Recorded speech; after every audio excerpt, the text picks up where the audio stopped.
Que a graça e a paz do nosso Senhor e Salvador Jesus Cristo esteja na vida de cada um de vocês. Amém? Estou aqui com a minha companheirinha de ministério, Estela. Dá a paz do Senhor a todos. Da paz do Senhor. Amém. E nós temos uma palavra para o teu coração hoje. Devido a tantas coisas que já têm acontecido, e nós sabemos que Deus é bom. Deus, ele é imutável. A palavra de Deus, ela dura para sempre. Devido a algumas coisas que já têm acontecido há vários anos, isso não é nenhuma novidade, mas uma coisa que tem agora na nossa atualidade, são grandes heresias que têm sido pregadas ao povo de Deus. Eu quero ler aqui alguns textos. Um deles está em 2 Timóteo, no capítulo 4, e diz assim, no versículo 3, porque virá o tempo em que não sofrerão a sã doutrina, mas, tendo comichões nos ouvidos, amontoarão para si doutores conforme as suas próprias concupiscências, e desviarão os ouvidos da verdade, voltando às fábulas. Mas tu, sê sóbrio em tudo, sofre as aflições, faz a obra de um evangelista e cumpra o teu ministério. Nós precisamos entender que a palavra de Deus, ela não é nenhum tipo de brinquedo. Ela é uma arma. Ela é uma arma na mão de um justo.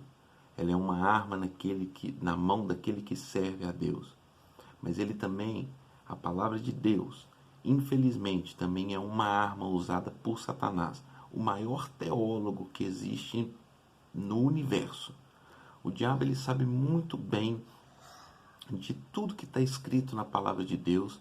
Ele viveu com Deus por uma eternidade passada. Ele conhece cada vírgula e ele usa isso para fazer o mal. É por isso que ele é chamado de maligno, porque ele usa a verdade e transforma em mentira. E nos últimos tempos, até nessas últimas semanas, nós temos visto aí alguns pregadores, e um foi bem enfatizante, que nós precisamos mudar a escritura para a atualidade. Nós precisamos atualizar a Bíblia para um contexto que nós estamos vivendo hoje. Davi disse, o salmista Davi, o rei Davi, ele disse que ele serviu a Deus no tempo dele. A palavra de Deus não mudou no tempo de Davi. A palavra de Deus, ela não mudou no tempo de Adão e ela não muda no nosso tempo hoje. Nós somos hoje, a palavra de Deus é um manual para a nossa vida desde que ela existe. A palavra de Deus, ela é imutável. Deus é imutável. Ele não muda, ele não tem variação. Ele não é homem para que volte atrás. E Salmo 138 diz que Deus colocou a sua palavra acima do seu nome. Então quer dizer, o nome de Deus é o maior nome que existe. Quando eu falo Deus, eu não estou falando de Eloá, simplesmente Deus, mas eu estou falando de Elohim, uma trindade, Deus Pai, Deus Filho, Deus Espírito Santo. Então Deus coloca a sua palavra acima do seu próprio nome. Quer dizer, tudo vai passar, tudo vai acabar, tudo é passageiro, mas a sua palavra, ela dura para a eternidade. E nós estamos vendo pessoas que estão tentando agora mudar para uma atualidade, para um contexto de sociedade, o que Deus já deixou por toda a eternidade. Isso não se faz, com isso não se brinca. Então o que está acontecendo? Olha o que Paulo fala. Vai vir um tempo que as pessoas vão sofrer, vai mudar aí por causa dessa sã doutrina. E vai tentar colocar uma doutrina diferente naquilo que Deus já colocou. E Paulo fala, olha, tudo que você aprender que não for de acordo com o que nós estamos te ensinando, que é a palavra de Deus, trata isso como uma maldição. Seja anátema.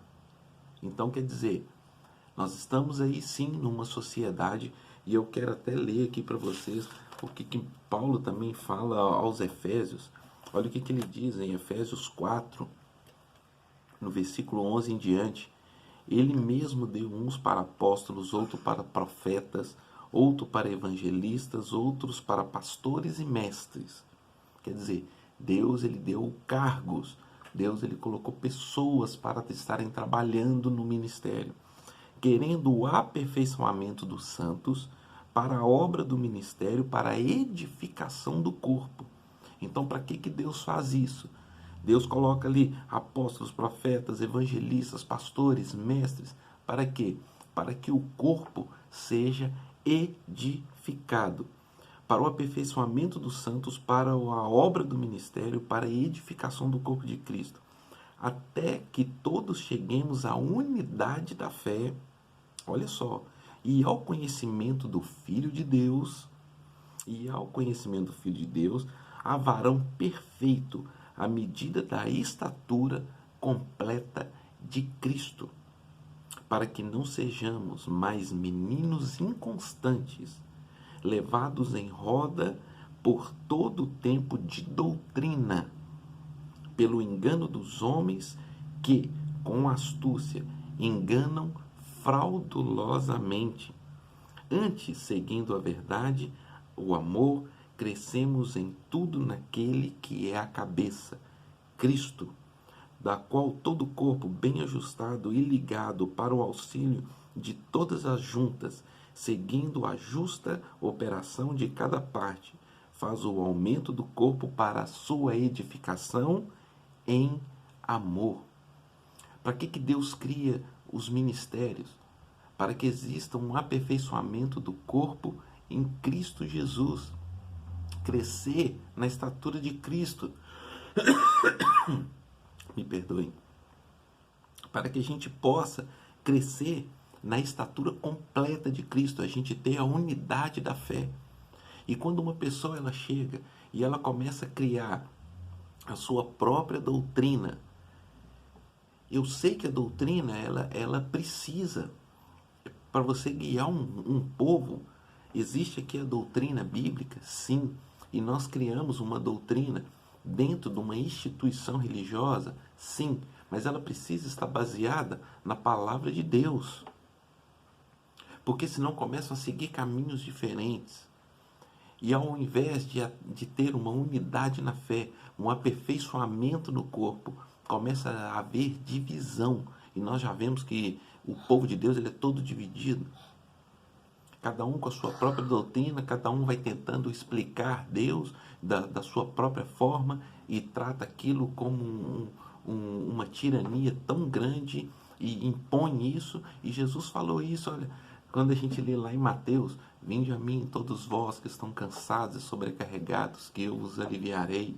Tomai sobre vós o meu jugo e aprendei de mim, que sou manso e humilde de coração, e vou trazer descanso para a sua alma. Quando Jesus está falando aquilo, Jesus não está falando, olha, você que está muito oprimido, você que está passando por problemas, me busque. Não, Jesus não está falando isso, Jesus está falando isso daqueles fariseus, dos saduceus, aqueles rabis que ditavam a lei. E não estava errado. Jesus com 12 anos, ele estava ali que nós vemos, né? Jesus ali falando ali aos fariseus, e ele sendo arguído, e todos ficaram ali muito espantados com toda a sabedoria que Jesus tinha naquela época. Isso era uma coisa que era muito feita, era discutir a lei, era saber como é que a gente deve proceder na lei. Só que os fariseus, em toda a sua religiosidade, que é uma coisa que existe hoje, porque deixa eu falar uma coisa muito séria, crava isso aí no seu coração, a religião ela te afasta de Deus. Se Jesus ele não é a sua religião, você está longe de Deus. Quando nós somos religiosos, nós somos intolerantes, nós somos decapitadores de sonhos, nós arrancamos cabeças, porque não servem a Deus. Nós temos aí várias religiões que literalmente matam. E aonde é que Deus está nisso? Olha como Paulo está falando, que faz o aumento do corpo para a sua edificação em amor. A palavra do Senhor diz, João 3,16, o versículo, acho que depois do Salmo 23, 1, que é um dos versículos mais conhecidos mundialmente, porque Deus amou o mundo de tal maneira. Quando fala que Deus amou o mundo, ele não escolheu um tipo de pessoa, um tipo de gênero, ou um tipo de raça. Não, ele amou o mundo de tal maneira. E ele deu o seu filho por este mundo que eu faço parte, esse mundo que você, independente do que você é, do que você pensa, Jesus veio por você. Ele veio para resgatar você. E nós estamos vivendo numa época em que nós estamos tentando mudar todas as coisas, nós estamos tentando manipular a palavra de Deus, principalmente a essa que é o nosso pão espiritual. Jesus disse no deserto: nem só de pão viverá o homem, mas de toda palavra que sai da boca de Deus. Está tentando manipular. Isaías diz: olha, muitos vão querer usar a tua capa, muitos vão querer usar as tuas vestes, vai querer falar do teu pão, mas não querem usar o seu nome, mas não querem mais aquilo ali que você tem de melhor. Então é isso que está acontecendo hoje. Estão tentando manipular com as vãs doutrinas, tirar a sã doutrina, aquilo que te traz vida, para tentar manipular, para colocar num contexto atual. Então tem gente tentando manipular a palavra, falando que Jesus só não pecou porque não passou por tal coisa, que Deus existe um erro, que ele errou em tal lugar. Deus, ele é perfeito. Ele era, ele é e sempre será o mesmo. Ele é o Todo-Poderoso, ele é o Criador. Me mostra aí um erro de Deus. Nós tentamos atribuir erros da nossa humanidade a Deus, sendo que a humanidade é que está toda errada.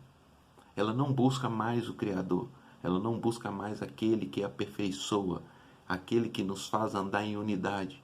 E se você tem na sua igreja alguém que faça uma divisão, tente mudar isso, trate como anátema, porque isso não pode acontecer. Paulo, quando ele está ensinando sobre a Santa Ceia, todo mundo fala erroneamente sobre se você está com pecado, então você não pode participar da ceia. Paulo não está falando disso. Se você começar a ler ali, Paulo ensinando tudo ali em Coríntios, ele começa a falar: olha, eu estou vendo que está tendo divisão entre vocês. Uns comem demais, outros não comem, uns bebem demais, outros não bebem. Se vocês querem fazer isso, faz na casa de vocês.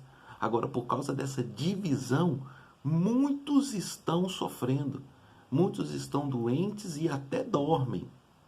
Por quê? Porque Deus não tolera a divisão no corpo de Cristo. E é isso que muitos pastores, que infelizmente, porque a gente pode falar de tanta coisa, mas você ouvir isso de pastores que estão tentando mudar a letra. A Bíblia está escrita, pega para mim aquela Bíblia ali, fazendo um favor, que a minha Bíblia ela já está mais velha, então não dá muito para, já a capa aqui já praticamente sumiu. Pedi aqui a minha filha para pegar. Aqui já está escrito, ó. Deixa eu ver se eu consigo colocar. Almeida Revista e Atualizada. Ela já é atual. Ela não precisa de mudança. Ela não precisa. Se eu pegar essa Bíblia aqui de 500 anos atrás, eu não vou conseguir entender ela. Por mais que a gente estude, a gente tem que pegar ali toda aquela tradução do hebraico, aramaico, do grego e tentar puxar, a gente não vai conseguir. Mas quando nós colocamos ela em aqui, ó, 2020, ela já está atualizada para a minha linguagem de hoje. Mas todo o contexto é o mesmo. Não importa se é nessa, o contexto ele é o mesmo, ele não muda de acordo com a sociedade. Nós vivemos Deus nessa época. Hoje nós temos uma época completamente tecnológica, a internet está aí, então muitas vezes nós nem precisamos mais usar a folha. Nós temos isso tudo na nossa mão, em qualquer lugar, dentro do nosso bolso, basta acessar a internet. Mas agora mudar o que Deus colocou aqui, isso é insuportável. Então, infelizmente, o povo de Deus está sendo levado a isso, sabe por quê? Porque o povo de Deus, ele não se preocupa em ler. O povo de Deus, ele não se preocupa em estudar. O povo de Deus, Ele não está preocupado. Ah, não, a fé vem pelo ouvir, mas o ouvir a palavra de Deus, sim, claro, mas naquela época não existia a Bíblia. Ali o sacerdote, ele entrava no templo, pegava o pergaminho, saía ali e ele lia para todo mundo. Hoje você tem acesso à palavra de Deus. Então a fé não é só por ouvir. Jesus mesmo disse: examine as escrituras. Quando você vai a um médico e o médico começa a cuidar de você, para qualquer coisa que ele vai fazer, ele precisa simplesmente examinar. Infelizmente nós temos médicos que só olham para você e falam assim: ah, é? Ah, você está com isso aí? Ah, não, então toma lá um Tilenol, né? Mas um médico de verdade, ele vai chegar, nós vamos fazer uns exames, nós precisamos ver o que é que está acontecendo com você para a gente dar um diagnóstico e tal. É isso que Jesus falou. Você não vai só ler, você vai ter que examinar, você vai ter que pesquisar, você vai ter que saber o que é que está sendo falado, por que foi falado daquele jeito, em qual época que aquilo ali foi falado, para você poder entender, porque é examinando a Escritura que dela é o reino de Deus, que dela vem a tua salvação. E a salvação sua está onde? Em Jesus. Então, olha, não se deixe enganar. Eu não quero estender muito tempo. Se você quiser, você pode deixar aí nos comentários aí. Se você quer que eu me aprofunde mais nisso. Mas olha, busca Deus. Conheça Deus realmente através da sua palavra. Não se deixe enganar por esses homens que estão aí. Olha, a palavra de Deus não precisa nem ser atualizada a partir só desses versos. Porque lá atrás, Paulo estava falando dessas pessoas que estão aqui hoje. Desses falsos profetas, desses falsos mestres, desses falsos apóstolos que vêm aqui que não suportam mais a sã doutrina. A doutrina de Deus, ela não é pesada. Deus não é um homem de barba branca sentado num trono com um porrete na mão, doido para te acertar. Não. Ele guarda você na mão dele. Ele entregou o filho dele para que fosse restituída a comunhão de você com ele. E não existe nada que você faça para mudar isso. Agora, não se deixe enganar. Não se deixe enganar. Porque esses falsos profetas vão desviar muitos daquilo que Deus tem para nós. Guarde essa palavra aí no seu coração. Busque a Deus. Se entregue a Ele a cada dia. A unidade do corpo de Cristo é feita em amor. Se existe divisão, existe alguma coisa errada. E infelizmente Deus não se faz presente. Então, Jesus te ama, independente da forma em que você está. Não significa que Ele concorda com a forma em que você está. Mas Ele te ama independente de qualquer coisa. E quando a gente se entrega a Deus, Ele por si, Ele transforma as nossas vidas. Ele por si modifica tudo aquilo que não pertence a Ele, porque a gente começa a ficar cheio dele. Nós vamos deixar de ser pecadores? Não. Infelizmente, a palavra de Deus fala que se nós falamos que nós não somos pecadores, nós não temos parte com Ele. Então, guarda essa palavra no seu coração. Jesus te ama. Ele quer ver você bem. E a palavra dele é eterna. Ela é imutável. Que Deus te abençoe. Em nome de Jesus.